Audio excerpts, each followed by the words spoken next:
gonna go ahead and tell you that social media is not a real place. Okay, let's start there. So on the social media landscape, it is not uncommon for you to see many people that have these really nice cars, such as Land Rover and Mercedes and BMW. And one thing that always irks my spirit of all is Maserati. What's up, guys? My name is Chris, and welcome to The Breakdown, where we talk about everything cars, news, and reviews. If you are new to the channel, welcome. If you're not, welcome back. So just last week, I did a poll kind of identifying which one you guys wanted to see first, and this was the video. So I'm going to talk about it. But Maserati has been around for over 80 years, which is absolutely unfathomable. And of course, in a social media world, Maserati is kind of like one of those real things that you kind of look forward to as a I made it symbol. And I like to talk about that a lot on this channel. But the real cool thing about Maserati is that a lot of people have a big misunderstanding about Maserati, not necessarily saying that it isn't luxury, but there's a lot of unseen things. And I'm here to kind of break the ice on why you may or may not want to consider a Maserati, what it actually represents, and what actually people get when they buy these cars. So with that being said, stick around and stay tuned because you are now watching The Breakdown.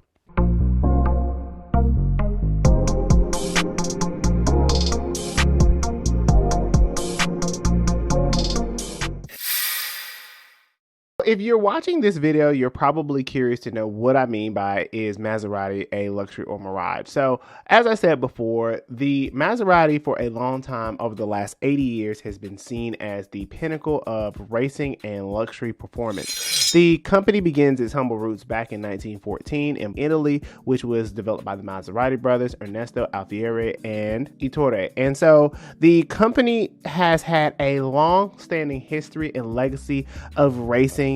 And the logo, for all people who don't know, is a critical component of the Maserati stories. The Maserati logo was developed by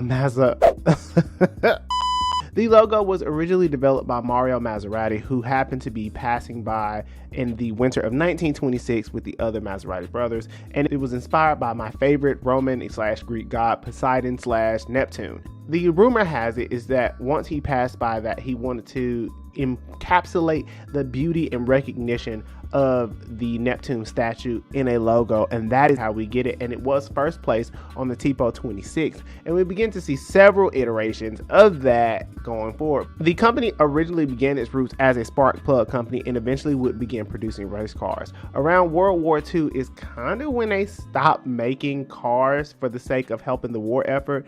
And what's also interesting is that at the same time, even though the United States had won the World War, and FYI, there are two critical components in automotive history, which is World War II, as well as the gas crisis of 1973. So if ever you hear me talk about that, that's what I'm referring to. And so the company began stopping its efforts to produce cars back in 1941. And so they would begin to work their way into developing more cars later on as the Italian economic system boomed, and you pretty much either had to buy luxury or comfort. There was no both back then. And so we begin to see several GT cars, and Maserati is kind of one of the first car companies to really develop the Grand Tourer for all intents and purposes. And so the company has a long heritage in racing and also styling and luxury. One of their biggest wins is the Targa Florio back in 1940 on May 23rd, and this is when they won 4 consecutive wins in a row. And so basically it was considered to be the House of Trident. So there are some huge milestones for Maserati in history, and as we begin to see towards the 50s and the 60s, we also begin to see the introduction of the Maserati Quattroporte, which is their flagship model, back in 66. And we also begin to see the Ghibli come out, which of course I was like, I don't know if that's Ghibli or Ghibli, but I'm about to say it anyway. And it was the Maserati Ghibli, as well as the Bora and the Biturbo, which will be around 1981-82. All of these things are great up until we start to see a really peculiar trend that happens with Maserati, and that is a lot of people kept changing ownerships. So there are several companies that took over Maserati in between 1950 to upwards of 2022. Several of them include Citroën. There's also Fiat, Ferrari, as well as FCA, which is Fiat Chrysler Group. And there also is the Stellantis Group, which is now an encompassment of God knows what. And so there is a encompassment of different brands amongst the Stellantis brand. And of course, you begin to see a really huge pattern with Maserati is that they can't keep a stablemate. They can't keep a one-hand management style. And this is kind of one of the bigger things that I want to touch points on later on in the video, but bear with me. So there are 5 different cars currently that exist within the Maserati lineup. One of them being, as I said before, the Quattroporte. There's the Ghibli, the Levante, which is a very important car to them as they're the SUV, the first ever SUV from Maserati. There's the MC20 and the MC20 Cielo, as well as the Grecale and the Gran Turismo. And so all of them are pretty much representative of what we think about when we think about Maserati. Flexing on these hoes. Let's go ahead and say what it is. All Maseratis after 2002 use Ferrari built engines, which is the 3-liter twin turbo V6, the 3.8-liter twin turbo V8, as well as a naturally aspirated V8. And there are several different V6s and V8s that are used. And of course, one of the big things is that Maserati is notorious for having an amazing and stylistic design. According to the head designer, Klaus Busse,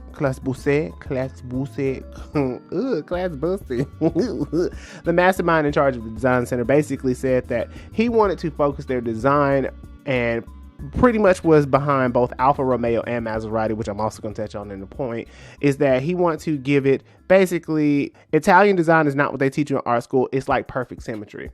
And so the design is usually what gets most people, because whenever you see a Maserati on the street, you can't help but think about how sexy it looks.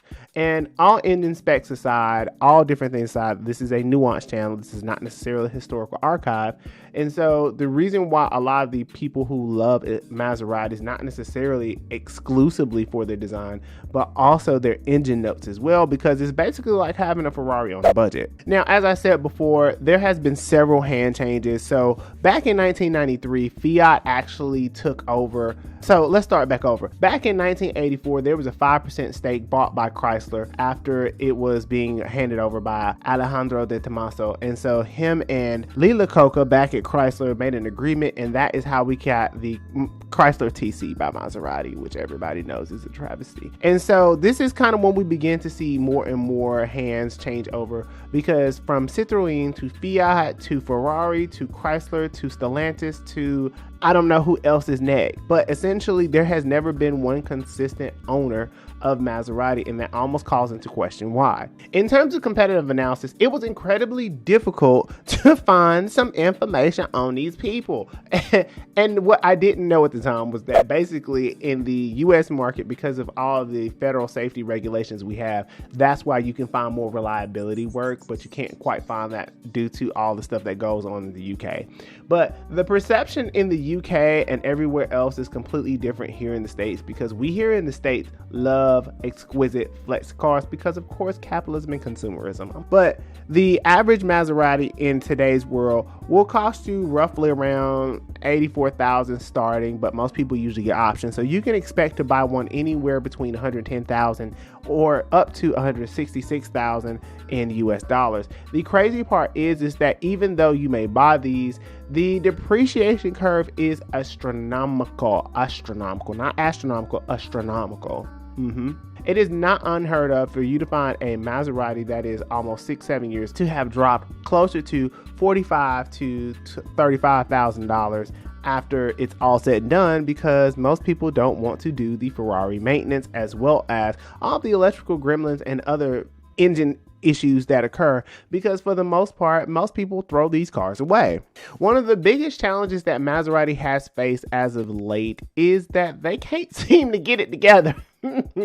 And looking at their lineup, the closest thing they had to exciting was the Levante. The Levante is exciting for the average, rich, wealthy woman who her husband doesn't really care what she drives, and so he just buys it for her, and she just knows it nice, and it goes vroom vroom.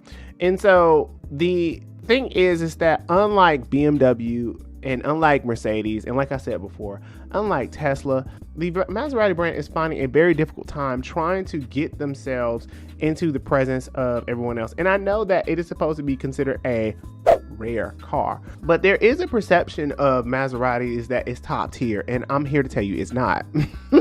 There are multiple videos on YouTube that express why Maserati is problematic, and I mean that without the pun, and that's because it is just incredibly difficult to ownership, but also the inside does not match the price. The math does not math.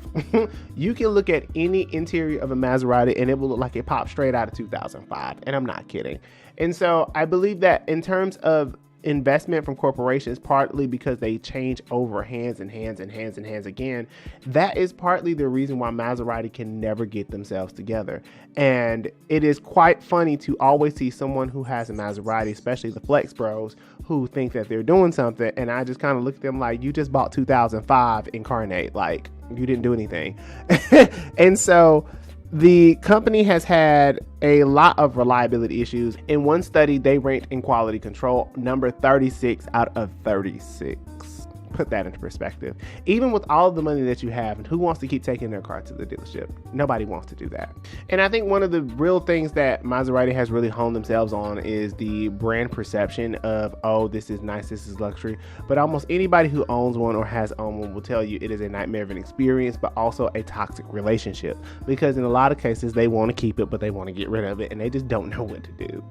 Unfortunately, the Gran Turismo, the Levante, and the Quattroporte have very, very different issues. One of the things for the Quattroporte is that a lot of people complain about the axles and the suspension problems, and nobody wants to deal with that with a car that costs $100,000. It's just be fucking for real. And so because of that, the mechanical woes that cost of ownership and the outdated technology really do outweigh the idea that this is a luxury car and worth your money. It would get to a point at one point or another that the CEO of Ferrari would also announce that it would be better for them to stop making engines for Maserati and to focus their efforts on developing cars for themselves, because quite frankly, they're just tired. And it calls into question, I would like to think that this is a matter of management, not necessarily a matter of product and engineering, but that's a different story for a different day. In pop culture and social media, we oftentimes see many people have the nicest luxury cars because that's what influencers do. That's just what the they do. And so because of that, we also begin to see a lot of different cars that are considered to be luxurious, considered to be worth your time, effort, and money, but they actually aren't. And this is nothing short of the Maserati. And so the point is that I'm making is that Maserati, while it is considered to be nice and has a long-standing heritage of luxury and opulence, I wouldn't touch one with a 10-foot pole. I'm just gonna be honest with you. And this is coming from somebody who's had BMWs, Mercedes, and everything else. I didn't really have that Mercedes at one time. I did have BMWs though. But while they are considered to be luxury, they are quite frankly a nightmare of ownership because of their engineering and their design. And this is because this is truly for people who have money. And this is where it gets complicated. And so I say all of that to say, if you're considering a Maserati, strongly do your homework and be prepared to put out. Even in terms of parts, Maserati's parts are extremely expensive because they are Ferrari style parts. And so you do have to pay an exorbitant amount of money for them to get the car on the road. Maserati itself, while a very nice car, is extremely expensive to own. And so between that and the outdated interior and a lot of the part spins that comes from the Stellantis group, it's just really not worth your time. And so it is more so a mirage than it is actual luxury. With that being said, leave a comment below on your thoughts about Maserati and if you would ever own one if given the opportunity. And if you have made it this far into the video, thank you. I really appreciate it. And so with that being said, until the next video, I will see you guys later.